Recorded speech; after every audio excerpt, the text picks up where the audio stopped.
and we've seen Eris go through a few different characters. But moving on here, we're about to see Powerpuff Girls versus Shaggy. This is an interesting matchup indeed. I mean, we always say that Shaggy has to get inside. Shaggy has to be the aggressor in order to make anything happen. And any characters that are good at keeping keeping you away, can have the advantage themselves. But as I say that though, little switch up. Now we're gonna see a mirror match, Shaggy versus Shaggy. Shaggy versus Shaggy can be very difficult to keep track of, ladies and gentlemen. Just so you are fully aware of what you're going to be looking at, we're going to have Fatpac on the right in red. We are going to have Chrxhaun in blue. We will do our best to help you keep track of that, as well as help each other keep track of that, I imagine. And it looks like very or an identical perk spread, so it's going to be pure skill going into this one. Yeah, this will be an interesting matchup. Indeed. I mean, anytime you see Shaggy versus Shaggy, you pretty much know what to expect. Jab, jab, up, jab, get you in the air, juggle you a little bit, get you off stage, and then throw an uppercut when the time is right. So, as we get started here, Fatpac having the majority of the advantage already at a 62% lead, not wasting any time. You want to see here both players trying to space themselves out. Nice combo coming in from Chrxhaun. But it doesn't matter though. Fatpac uses the turkey on Rye. Get the first stock. Wasted no time. 30 seconds. And this is exactly what you expect when you've seen a Shaggy mirror match as well. A very good example there. A very good showing of a powerful Shaggy edge cut. And now Fatpac keeping that momentum up. Already dealt 47 damage up to 58. Now 79 on the fresh spawned Chrxhaun. That is a very dangerous position for them to be in. Looking for that uppercut elimination, but Fatpac has the momentum to get out of the way. Does not avoid the second uppercut though. Chrxhaun is able to use the time to supercharge. Doesn't get much out of the ground shockwave on this occasion, and Fatpac immediately answers back with a very ironclad knee. Gets a second point on the field, and we could be looking at trying to get the endgame. Does not land the shockwave attack, unfortunately, and Chrxhaun is going to stay alive. Doesn't quite land the execution play, but Fatpac at 108 now could be a very dangerous position for them. Indeed. It doesn't matter though, because Fatpac is dodge reading and finding ways to stay in the fight. And as I say that, he falls off, which is, I mean, at this rate, up 70-80 to 0. Fatpac, I'm sure, is aware that they have a pretty decent lead. They just need to get a decent combo to take the first match in this series. This went pretty much how I expected it, right? One Shaggy is going to be more aggressive than the other, find more entrances than the other, and as a result, land more combos than the other, thus winning the match for them. Now, so Fatpac was able to take the first match, so we're going to be moving on to game 2. I wonder if, Chrxhaun's going to be able to make any sort of adjustments here on the side of aggression, any techniques to kind of stay in this particular match. But for right now, both players just kind of jabbing at each other, trying to get as much damage as they can before they start landing some bigger combos. Dare coming in from Chrxhaun, trying to follow up with another dare and a nair, but misses. Fatpac wanting to respond, but can't quite get anything connected. Dodge. Both players just dodging, trying to land that jab. Shaggy does have somewhat shorter hands, so getting inside for the jab can be tough at times. But in a Shaggy mirror match, it's kind of just, it becomes a much easier to get that started here.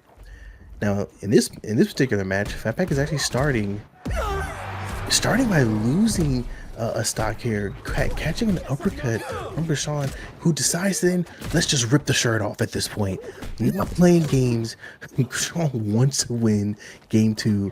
So I mean, I'm not mad at it. I'm not mad at it at all. It seems to me that Chrxhaun's made the proper adjustments to get back into this game for, you know, for game 2 there, CJ. And as I say that, he's gone. So you know what, CJ, I was wrong. Maybe I was wrong. Maybe I spoke too soon. But Chrxhaun has absolutely opened up their new spawn with a very aggressive style here. Whiffs on the uppercut though, unable to get the read on Fatpac. These two playing around one another. Fatpac in a very dangerous position though, has a heat level of 106, Chrxhaun at 60. Fatpac in the kill range for the uppercut. There it is, and now Chrxhaun is a point up, 2-1 on the stock count. 5 minutes 10 seconds left. The super kick doesn't land here, and it looks like, yep, we're seeing that use of the supercharge and able to read the uppercut, get around it, and follows up with an uppercut of their own. That was a masterful bait from Chrxhaun there, evening up the series count to 1 apiece. That was pretty fire. That was pretty fire. Like okay. I'm not sure if it was intentional, but it worked out really well. And now, just like that, the series is tied up. So now you have to now we're going back on the side of Fatpac to see. I mean, I'm not gonna really say that adjustments need to be made, right? I mean, we lost game 2 on just a really good technical move, but maybe we don't play aggressively off stage like that next time. I mean, I don't know. Going into this match though, game 3, both players chipping away at each other very well, pretty even at the moment. Got an uppercut coming from Fatpac, able to get the first stock here, and now he's in Super Saiyan mode. So you're gonna want to look out for that super kick. You don't want to get caught by any sort of move that's gonna chip away. But the Super Saiyan does fall off, so not able to get any use out of that. Both ways, Fatpac trying to just juggle and keep some sort of advantage here, but catches a Sair. Going back into the fight now. Jab against the uppercut. Can't quite connect. Both players trying to just preemptively dodge any attack that they're expecting the other person to do. Maybe catch a sweet parry if you can. But in the process, Fatpac is able to get a second stock, and Chrxhaun follows up with the first stock as well. So, I mean, at this rate, Fatpac's got a pretty solid lead. Continue to play your game. Don't do anything too risky. You should be able to get this win. You can physically see the mind games between these two veteran Shaggy players going up against one another. Fatpac trying to secure that edge, but he does allow for Chrxhaun to get back on stage. Could have been a deadly elimination there. Doesn't quite land it. We're seeing these two perform the same moves, basically countering one another constantly. There is the uppercut though, and Fatpac is going to score the second point in this best of 5 series, taking advantage going in to round 4, going back to Trophy's Edge as well. This has been a back and forth match like no other. Indeed. I do love to see, like you mentioned before, like the mind games for both players, right? They're both Shaggy players and they're both thinking the same thing at the same time. You know, we saw them both do a neutral dodge at the same exact time, trying to figure out, or assuming that either player was going to try to maybe dodge attack in. And it's just funny to see how those things work out, right? And sometimes they find themselves dancing left and right, you know, going for a Sair at the same time, or maybe even an uppercut. And you know, both attacks whiff. You just kind of you can't help but respect the fact that both players are using Shaggy at such a high level here. So now, getting into game 4, both players doing their part to just continue to chip away at each other. Nair into Sair, into Dare, into Nair, into Sair again, Dare again, jab attack, uppercut. You know, it's everything that you're expecting. Super kick misses, followed up with the Sair. Fatpac currently guarding the edge, trying to keep open, not able to keep Chrxhaun off. Catches an uppercut, misses the dodge read. Nice Dare into the Sair. Chrxhaun able to get the first stop. Very nice follow-up here. Was not expecting that to play out the way that it did, but indeed, very well done on the side of Chrxhaun. We see you, we see you. I really hope I'm saying that name properly as well. I've been saying Chrxhaun, just assuming that that's it. So please correct us if we got wrong. Fatpac was able to get a very nice evening with the stocks there with a beautiful kick.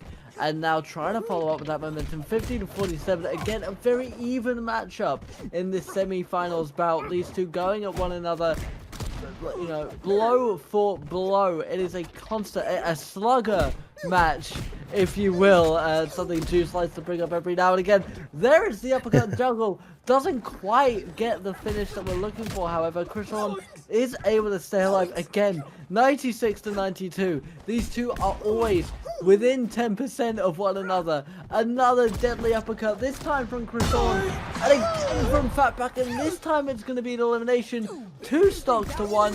Fatpac able to get the supercharge, but it doesn't matter. Now Chrxhaun is able to get the elimination. Gets the supercharge of their own. Does hit the downward shockwave, and the momentum is immediately switched onto Chrxhaun's side. Now at this point, we're either going to game 5 or we're moving on to the next matchup here. So both players are very well aware that it's time to clutch a kick. In 2-2, game 4, who's going to be able to step it up here?